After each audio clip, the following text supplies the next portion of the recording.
Kosh Naranek was the Vorlon ambassador to Babylon 5. History. The Third Age of Mankind. Kosh was present on the Grey Council's cruiser prior to the death of Dukat, and during the Battle of the Line. He had been invited aboard by Dukat, the leader of the Grey Council, and remained hidden to most of the members, along with his companion, Ulkesh. They remained in Dukat's private sanctum where the Chosen One sought meditation. When the sanctum was moved, Lennon discovered the duo and notified his closest ally of the council, Delenn, after the outbreak of the Earth-Minbari War. She had already become suspicious of the cargo transfers received in hyperspace of atmospheric supplies and questioned Dukat about the existence of beings pretending to be Vorlons. Kosh and Ulkesh displayed a final recording by Dukat that explained how humans would be needed during the inevitable return of the shadows. Kosh and Ulkesh remained on the Minbari ship throughout most of the war, even up until the Battle of the Line. Delenn approached them before the battle, explained how the war had taken a life of its own and how she did not know how to stop it. Kosh only responded, "The truth points to itself," before he and Ulkesh urged her to return to the main council chamber. During the battle, Kosh's words rang in Delenn's ears. She pointed out a random Starfury and ordered it be brought onto the ship. The pilot of the Starfury was Jeffrey Sinclair, whom both Kosh and Ulkesh had met in 1260 prior to his transformation into Valin. Assignment and near assassination. Kosh arrived unexpectedly early to his posting as the Vorlon Empire's ambassador to Babylon 5 on January 4, 2257. Upon his arrival, Kosh was poisoned by a mysterious assailant who had used a changeling net to appear to be Commander Jeffrey Sinclair. Kosh was fooled by the net, greeted Sinclair with the internal acknowledgement, Entil Jar Valin, and apparently extended his hand outside of his encounter suit. The Vorlon Empire insisted that Kosh's encounter suit not be opened, but Dr. Benjamin Kyle opened it anyway and cited doctor-patient privilege. Not knowing how the poison entered Kosh's system made treatment more difficult. Tokushima and Dr. Kyle asked Lita Alexander, a human telepath, to scan Kosh's mind. She received a brief glimpse of when Kosh arrived and that he was poisoned through the hand. Dr. Kyle was able to treat the poison and Kosh recovered. Once recovered, he was welcomed by the other ambassadors and senior staff members during a small reception. Persistent abstainer. When he was seen in public, Kosh wore an encounter suit with a built-in translator, so that someone who talked to him could understand him. Despite his role as ambassador and having a seat on the Babylon 5 Security Council, Kosh did not partake much in the ordinary affairs that came up among the races during his first 2 years on the station. In 2258, when the Narn attacked the Centauri agricultural colony Rajesh III, Kosh attended the emergency council session at Sinclair's request, though he did nothing more than observe. Kosh did caution Sinclair that, "They are a dying people, we should let them pass," though Sinclair was confused as to whether he referred to either the Narn or the Centauri. When Sinclair asked which one he meant, Kosh's only response was, "Yes." When a series of anti-alien attacks occurred on the station, Sinclair informed Kosh and requested that he speak with the other ambassadors about the situation. Kosh declined, and stated, "We are not concerned with the affairs of others," while, at the same time, pored over a stream of images from Earth history. After the Dilgar war criminal Georgia was discovered on the station, the Security Council and the League was called together to vote whether to try her. Kosh once again ignored the request to come to the council meeting. However, once a compromise was reached, as it was discovered that she had an apparent serum for immortality, a Vorlon ship jumped into Babylon 5 space and destroyed the shuttle that carried Georgia. Kosh came to the council meeting to explain, and stated simply, "You are not ready for immortality." While those events happened, Kosh had arranged for Talia Winters to mediate a business deal between him and a being named Abbott. Talia was confused, as that deal consisted entirely of the two of them speaking in riddles and idioms to one another. Abbott was really a vicar, a play on VCR, a being who was able to record memories onto data crystals. He dredged up some of Talia's deepest, most horrible memories, from when she had to scan a serial killer, recorded them, and turned over the information to Kosh, who left Talia shaken and confused. When Morden, an agent of the Shadows, first came aboard Babylon 5 to question the major ambassadors on the station, Kosh confronted him during an attack by raiders on the station itself. Kosh defiantly told Morden to leave the station immediately. Morden did not comply, and apparently a minor battle erupted between Kosh and one of the Shadows that was likely with Morden. Afterwards, Kosh made a request to station security for equipment to repair his encounter suit, but he credited the damage to the raiders' attack. On December 30, 2258, Delenn sent her aide, Lenia, to ask Kosh if the Shadows had indeed returned to Zahardam. Kosh affirmed that they had. That meant that the time for an ancient prophecy that concerned Delenn's transformation was at hand. Having one lingering doubt, Delenn approached Kosh herself and asked him to reveal himself to her. After he complied, all doubt was removed from her. She thanked him and set out to undergo her metamorphosis the following day. She wished to speak with Sinclair before entering a chrysalis, but Sinclair had gotten tied up between the near death of Michael Garibaldi and the assassination of President Luis Santiago. Kosh sought Sinclair out in the Zocalo and reminded him that he was supposed to meet Delenn, guardian and mentor. In the first days of 2259, Sinclair was replaced by Captain John Sheridan as commanding officer of Babylon 5. Kosh took an apparent notice in Sheridan, or perhaps just the events at large, as he began to regularly attend council meetings. Kosh was present when Jikar attempted to warn the advisory council about the shadows returning to Zahardam. Even though he was fully aware what Jikar was saying was the truth, he chose to remain silent as to not alert the shadows to what the younger races knew. Delenn emerged from her chrysalis at this same time, allowing Kosh to be among the first witnesses to her transformation. In June of 2259, Turhan, Emperor of the Centauri Republic, chose to come to Babylon 5 on a peaceful mission. Though it was his great hope to see a Vorlon, Kosh apparently declined to attend the planned reception for the Emperor. However, before he could actually attend the reception, the Emperor collapsed from a heart attack. As he lay dying in Medlab, Turhan stated again to Dr. Franklin how much he wished that he could have seen a Vorlon. Almost on cue, Kosh arrived at his bedside. The Emperor asked, "How will this end?" Kosh replied simply and darkly, "In fire." Not long after the outbreak of the Non-Centauri War, Sheridan was kidnapped by an alien race known as the Strebe. They tortured him through experimentation and forced him to battle other prisoners. Exhausted by the efforts, Sheridan passed out in his cell. Kosh reached out, touched his mind via a dream, and explained that was the first time that Sheridan's mind was quiet enough to hear him. The dream contained strange, prophetic images about future events. Kosh seemed to be alerting Sheridan to Susan Ivanova's secret, to his upcoming need to rely on Alfred Bester, and that the man in between is searching for you. After Sheridan was rescued and brought back to Babylon 5, Kosh spoke to him briefly enough to confirm that it was more than a mere dream. Sheridan came to have a close-up look at Kosh's ship in Bay 13. Kosh overheard him say that he intended to make it his personal mission to learn more about the Vorlon. Kosh decided to contact him first. Sheridan met him in his quarters, and, after a cryptic and somewhat heated exchange, Kosh offered to prepare Sheridan to fight legends. He also granted Sheridan a favor and helped him smuggle Everett Jacobs off station temporarily in his own ship. Over the next few weeks, Kosh met with Sheridan several times, for numerous lessons. One of those lessons came while Sheridan was investigated for the murder of a Minbury.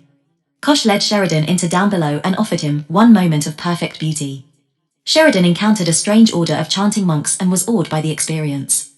He thanked Kosh for the experience before he got back to clearing his name. Kosh approached Delenn a few weeks later when Sheridan had Morden arrested. Sheridan had learned that Morden had been aboard the Icarus along with his wife, Anna Sheridan. Delenn and Kosh went to see Sheridan to ask him to release Morden and did not want Morden to reveal his connection to the shadows. Sheridan refused unless they provided an explanation. Kosh consented, and Delenn explained to Sheridan about the last Great Shadow War, the First Shadow War, and the recent return of the shadows to Zahardam. She also explained that the Vorlons were the last remaining first ones. Kosh himself said that if he left his encounter suit, he would be recognized by everyone. He then showed Sheridan a visual record of the Icarus arriving on Zahardam and the awakening of the shadows.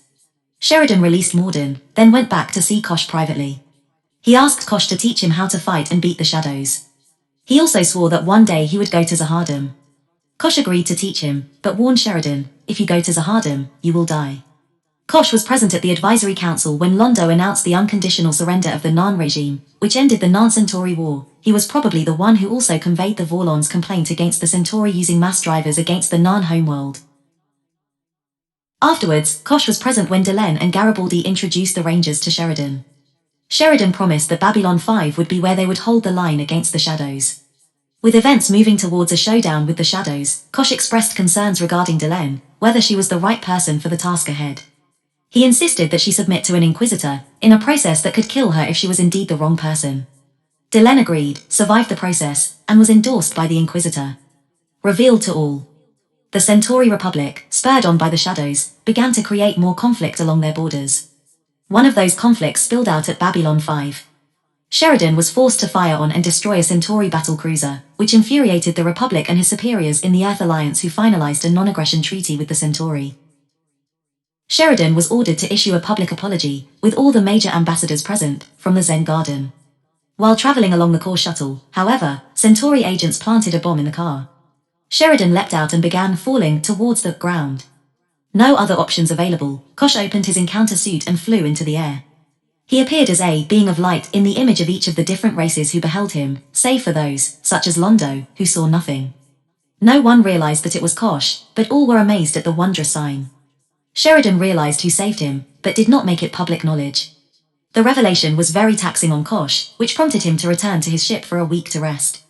Afterwards, Sheridan thanked him again for saving him. Kosh acknowledged the risk in revealing himself, but said that it was necessary.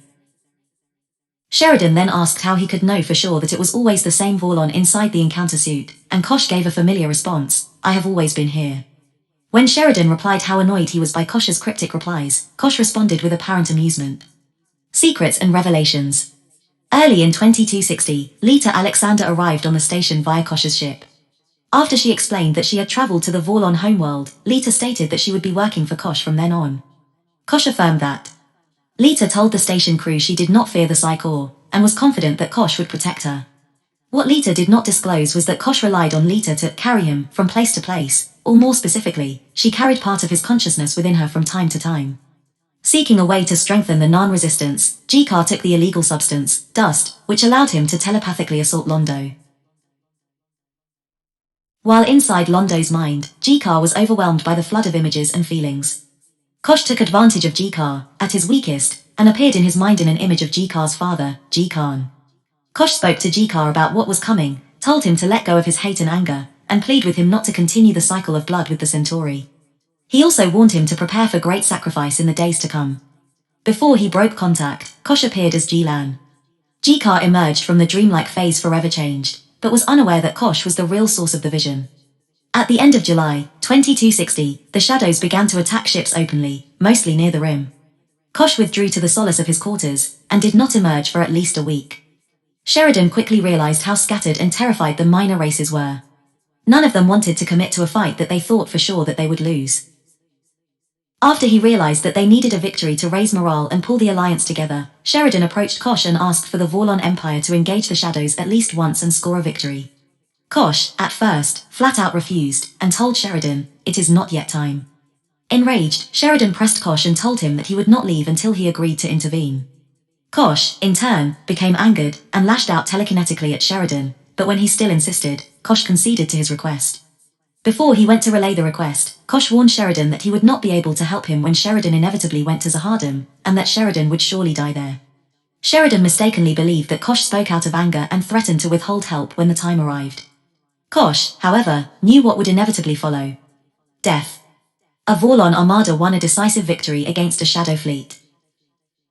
That act cemented an alliance among the younger races centered at Babylon 5, and the army of light prepared to make a stand against the shadows. While the rest of the allies celebrated a well-fought victory well into the night, Kosh withdrew to his quarters and waited for what had to come. The shadows, deeply bitter over the defeat, had Morden break into Kosh's quarters. Once inside, 3 shadows attacked Kosh in a violent confrontation. During the fight, Kosh reached out telepathically and communicated to Sheridan via a dream. He appeared as Sheridan's father, David Sheridan, and explained that he knew what had to happen, but after having lived so long, he was afraid of the inevitable. He said goodbye to Sheridan, and told him that as long as Sheridan was there, he would be too. The following morning, station security found the remnants of the attack.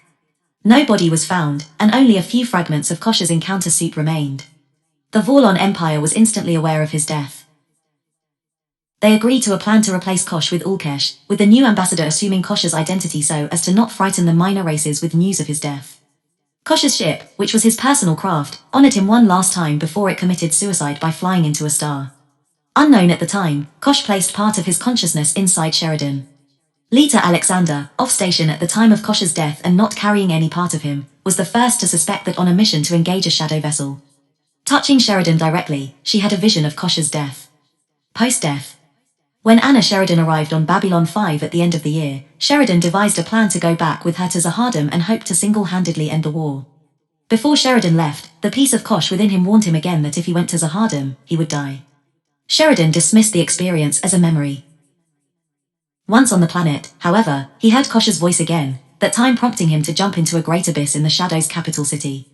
Sheridan leapt into the abyss just as the White Star came crashing down on the city and destroyed it through detonation.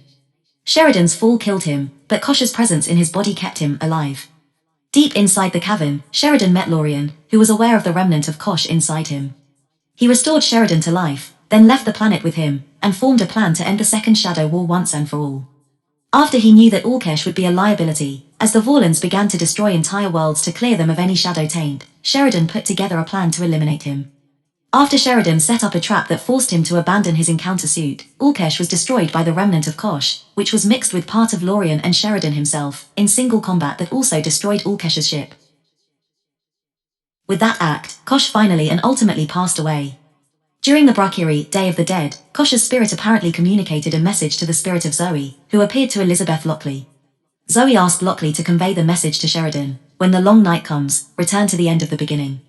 When the time came, Sheridan followed Kosh's final instructions and went to Coriana 6 shortly before he died.